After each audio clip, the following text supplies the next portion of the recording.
Journal entry, October 7th. At this time of year, things always seem to get busier, both magically and mundanely. The energy is thick, the veil is thinner, and it's the time when even the mundane folk, or mundanes as I like to call them, start to dabble, though they never quite manage to fully step through the door into the magical world.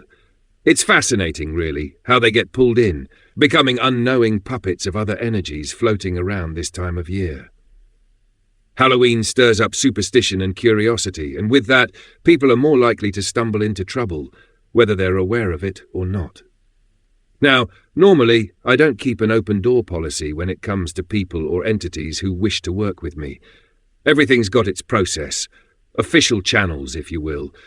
But October tends to make exceptions, and spirits like to take advantage of that. So, too, do the mundanes with their sudden surge of interest in magic. One such person this year is a skeptic dabbler with an ego, which is both amusing and worrying. The good news is that his skepticism keeps him from getting scared off too easily, but the bad news, his casual attitude towards summoning could land him in hot water. He's got the typical beginner's bravado, straight away wanting to summon the biggest, scariest thing he can think of. I can't help but wonder where these people get the idea that the sinister spirits are somehow the only ones worth their attention. Probably from all the horror films where the walls drip with blood and the demons make a dramatic appearance. Let's be honest, happy horror doesn't sell. Truthfully, the average demon is often easier to manage than, say, a mundane with a succubus or incubus obsession. That's the kind of trouble that's far messier. But this man's story, though still unfolding, reminds me of someone else I met many years ago at a psychic fair. I've spent a lot of time not just doing readings for the mundanes, but training psychics and magical folk, helping them refine their skills to give professional readings. It's a whole different game from working your own magical path. Once money's involved, boundaries shift, contracts are formed, and things can get complicated. It can be done well, but more often than not, it's a minefield. Back when I was working the psychic fairs, I'd often make more money, and definitely have more fun after the fair had closed. That's when the other readers would come to me for help. I've got plenty of stories from those after-hours sessions, and a few scandals that could make for juicy reading. But as for the man I met and helped at that particular fair, his story deserves a part 2 in this journal.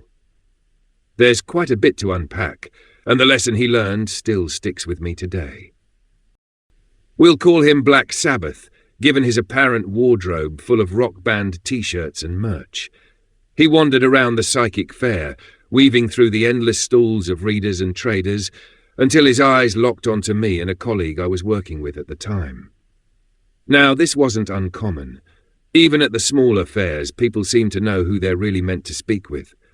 This particular fair, though, was one of the biggest in the UK, so there were plenty of options, yet there he was, hovering at the edge of my table. He mentioned he'd already tried a few other readers that day, but something drew him to me. My setup was different from most others. No flashy tie-dye cloths or crystals everywhere. Just my trusty cunning man's chest, or bag, and a few fold-up chairs around a wooden hexagonal table.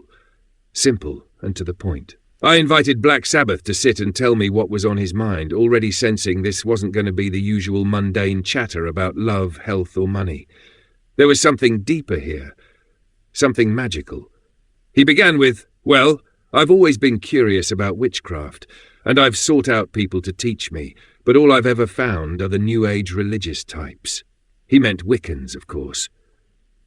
Then he mentioned stumbling upon a coven while travelling. Spanish witches who'd invited him to take part in their rituals. At this point, I'm sure my face gave me away. I've never been good at hiding my thoughts, and while I wasn't staring into a mirror, I could almost feel my eyes rolling. I gave him the usual lecture. Those with the most interesting and powerful practices don't just invite random spectators to join them. Either they were legitimate witches using him for some other purpose, or they were just playing dress-up, trying to boost their rituals by feeding off the energy of onlookers. But as we talked, I could sense from his energy that this wasn't some run-of-the-mill coven. He'd actually crossed paths with some real witches, old crafters in fact. When I asked where exactly he met these practitioners, it didn't surprise me when he revealed they weren't actually Spanish, but Mexican. And the force guiding him to my table? None other than an entity I know well, Santa Muerte.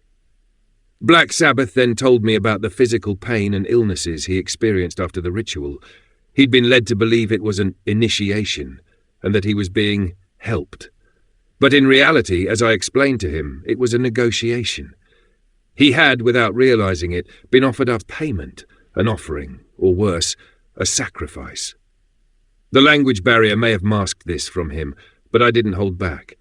I told him he'd been foolish, and that if he kept getting himself involved in things like this without thinking, he'd deserve what came to him. Still, I did the necessary work to break the contract. Santa Muerte understood the situation perfectly. She had no real interest in him. The death and decay he'd been feeling was more of a warning than an actual claim on his life. It was her way of shaking him awake, letting him know he was playing with fire. He had been lucky this time, but I had to wonder if he'd learn his lesson or keep charging headlong into dangerous territory. Black Sabbath wouldn't be the last magician to fall prey to other crafters, nor would he be the last person I'd have to help with a Santa Muerte issue. Looking back at it all, now that it's written down, stirs up more than I expected. There are so many questions people have about what happened, everything from how to approach other practitioners properly, to the nature of Santa Muerte herself and the mysteries she protects. Unfortunately, for every genuinely intriguing question, there are dozens of useless ones that serve no purpose other than to satisfy curiosity without depth.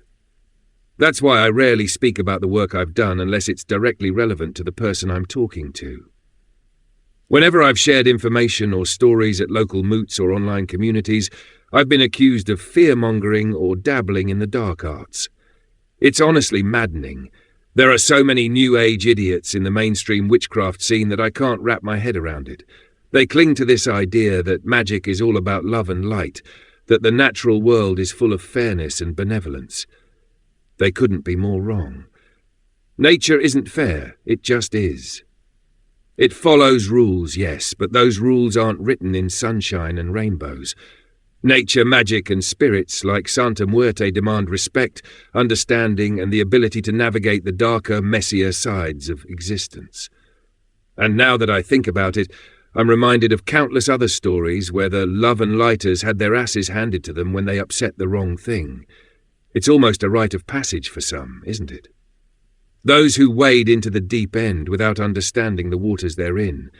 And there's always someone like me standing at the edge, shaking my head, knowing that sooner or later they'll be asking for help. But that's the way it goes. People come to magic for different reasons, and not all of them are prepared for the reality of what it demands.